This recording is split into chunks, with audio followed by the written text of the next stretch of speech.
Well, one high school in New Jersey, girls once had to try out for the cheerleading team, but one mother complained after her daughter didn't make it, so school officials ordered the team to accept everyone without tryouts, setting a brand new precedent that we're sure will become common nationwide. That's why we want to talk to Cathy Aru, our liberal Sherpa, to understand the outlines of this new worldview. Cathy, thanks a lot for coming on. Thank you.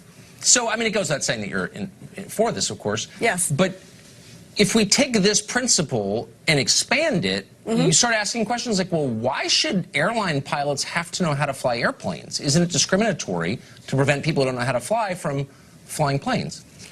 I don't think trying out for a cheerleading team is the same as flying an airplane. It's a skill-based profession. So if you know how to fly an airplane, by all means, you should fly an airplane. But I don't think cheerleading is the same as flying an airplane. But there was a set of standards, and people couldn't join the team if they couldn't cheer correctly. Right, but maybe these people who couldn't join the team then get confident cheerleaders. They become confident cheerleaders. They didn't even know they could be great cheerleaders. And then they go on to become wonderful pilots because they look back and they were great cheerleaders. So it gives them that self-esteem to move on in life and become better people. So thank goodness. I agree with that. See, now you're winning me over. Thank goodness for these inclusive programs. Well, but why don't we adopt these same inclusive standards at Harvard and Yale and Princeton? I mean, why are we keeping people out because they can't read or have low SAT scores? Doesn't that hurt their self-esteem? It's a shame. Yeah, SATs have been proven to be false. There are no indication of how people will do after a few years of college. So throw out the test, absolutely, because if people are given a chance, they do excel. So we should allow more diversity, more variety in our schools, in our sports. Yes. Well, yeah. I love this. Oh, Isn't it also a blow to your self-esteem if, say, you have a diagnosed mental illness and you can't buy a firearm? Why should schizophrenia get in the way of gun ownership? Everyone else can buy one, but you can't because you're diagnosed mentally ill. Isn't that discriminatory? Well, I think that would hurt other people, so I'm not for any program that would hurt other people, but programs that allow people to excel and become better people, then there's nothing wrong with that. But having a mental illness and then having a firearm, which, I mean, anyone having a firearm is probably not a good idea in general. You're totally right. You're totally right. Right. I thought you would agree. If you're a narcoleptic, why shouldn't you be a school bus driver?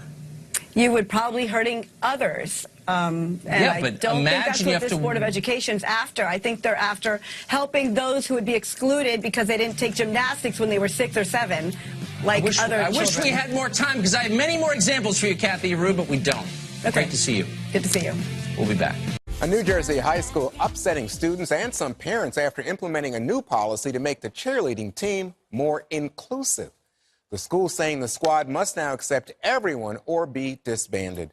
This decision coming after one parent complained when her child didn't make the cut following tryouts last month. So, Greg, is this a case of, you know... He was a cheerleader, right? Yes, I was. Is that right? Yes. Yeah, no, Greg was a cheerleader. I don't know that, so I said, is that right? I didn't know if you were having fun at his expense. No, it's good to go to him. He's an expert. Terrible. I was on the soccer team. That was a secret. That was a secret I was trying to keep from America. So do you think this is weakening our children? I don't know. Here's my feeling. It's a small local story over a beef, over a cheerleading choice. Some parent got ticked off. Now it's a national story. I'm a little scared. None of the teachers or coaches make enough money to be forced to deal with a transient spotlight seeking the latest raw meat. That's what I feel. I guess I feel ambivalent. Is that? I know I'm not supposed to.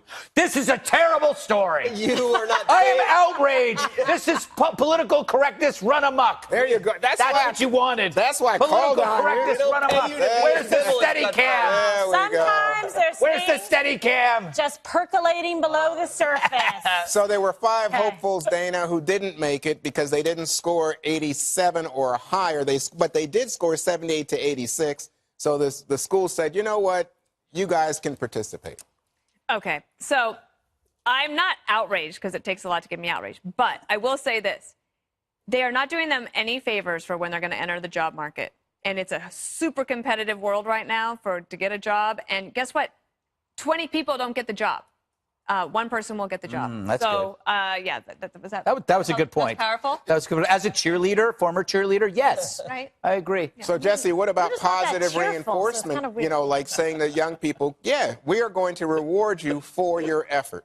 Right, because if everybody makes the team, then you don't try hard to make the team. No, I was saying that even people who are trying but don't make the cut are being encouraged to continue participating. Too bad, you know? Yeah. That's why they have a team. You either make it or you don't make it. This country's soft. I hate these stories. I think this is totally lame. When we were growing up, there were cuts, and you found out if there were cuts, you'd look on the sheet, and you I got hated cut, that. and you didn't play. Sorry, maybe next year. Try later. I mean, Better come if on. it's just texted to you. You're so right. You don't have to Yes. go to. You don't have to walk up. Yeah, to the everybody door. looks at the sheet. And I hated everyone that. slapping now. 5, and then people scurry away. Did you ever not make something? You were on the sheet? Yeah, I did get cut in 8th grade basketball, but I like weaseled my way onto the team somehow. Well, you know what? Oh, okay. You know what? Michael Jordan got Nothing's cut. changed. Yeah, Jordan got cut too. That's right. But Michael Jordan didn't quit. Not that I'm saying. So I'm this Jordan. is really interesting, Kimberly. Yes. They say there's a difference. Like Greg was a cheerleader, not me? Well, I love that. I bet you could have been if you wanted to be. Okay. But I'm saying there's a difference apparently between dance and art for cheerleading and then people who are acrobatic cheerleaders. This is so true. And the question Juan's then is in the weeds. who gets points and who doesn't get points? And I'm saying it doesn't make a big difference to me. Well, sometimes, like I know a lot about this. So what happens is sometimes you can have, we used to have at my school, we had like song girls, and then we had like the cheerleaders, and the cheerleaders would do more of like the acrobatic, like the rough and tumble, the loud ones, and then the song girls did more of like the dance routines and stuff like that. So it was like kind of separate and distinct. So, but you also have to be in very good physical shape to be able to do this. There's a lot of the pyramid stuff, and you can fall, and they do flips and everything. So it's not the easiest thing. It's kind of like being a fireman. You've got to be in shape to be able to do it. What? Isn't cheerleading sexist? What? I mean, this is the whole thing? So, like, what are liberals doing here? They're forcing their young girls. Wait a to minute. How do you participate know that this in a principal is a sexist liberal? sport? No, it's Oh, not. come on. This is the old I don't know where he PC went with that. nonsense. But I just want to say this. We shouldn't have cheerleading. It's sexist. When I was in second grade, right, there was no girls team for soccer. So my mom convinced the coach to give me a tryout, and she said, listen, if she's good enough and she's as good as, you know, whatever, any of the guys playing, then put her on the team. And if she's not, cut her. And I made the team, and then my friend Karen Hurst did. And I liked that because it taught me, like, rely on yourself, practice, work hard, and do it. And then eventually they had a girls team. Do you remember on the Brady Bunch when Peter Brady became a sunflower, which was the Girl Scouts, and then Marsha Brady joined the Boy Scouts? That was in the early 70s. Proving your How old point are that you? The Brady Bunch. How old are explains you? everything. Brady Bunch explains everything. All your references are from the early 70s. Well, I just want to say to Kimberly, you belong at the top of the team. Thank you. Well, the Soviet bloc collapsed nearly 30 years ago, but the Stasi lives on your nearest college campus. More than 200 schools in this country maintain what they call bias response teams. Their job is to investigate thought crimes that students may have committed. In the University of Michigan, students are urged to spy on their peers and make anonymous reports if they see or hear anyone using the wrong words or thinking unapproved thoughts. Now, the school is being sued by advocates for the First Amendment who point out that creepy thought police probably violate the First Amendment. Nikki Neely is president of Speech First, which brought that lawsuit, and she joins us tonight to explain it. Did I overstate that?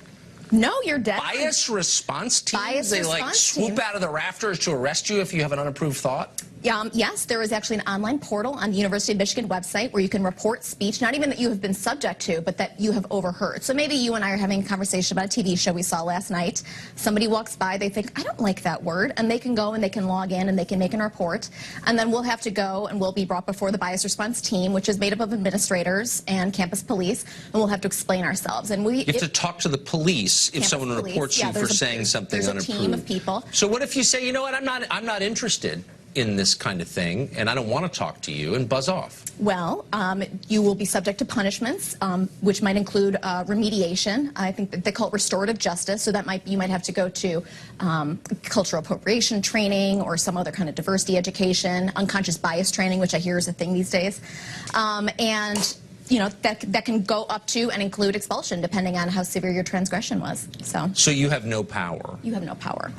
Has anyone before you pointed out that you have an absolute right guaranteed in the first item in the Bill of Rights, the First Amendment to the Bill of Rights, to say what you think is true, period? Yeah, there's been a lot of people that have written about it. The Foundation for Individual Rights and Education has done terrific work. What about the exposing this. ACLU? Where are they on this? They haven't weighed in on this. Oh, really? I thought they cared about free speech, though. Yeah, they've stepped back from that recently.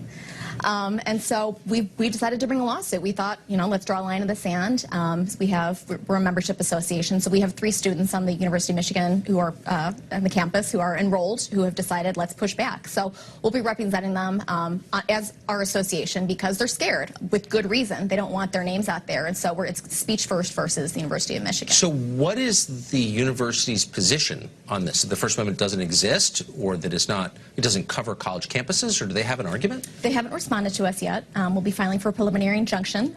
So we hope to pause all the programs until we can come to some conclusion where the rights actually are respected. Could you put the university out of business and make sure that it never rises again from the ashes? Well, as you said before, there are over 200 schools that have programs like this in place. Well, I hope you crush them all, because this is a threat to everything that we stand for, believe in, that is holy. This is really a threat, and I'm glad that you're addressing it. Thank you.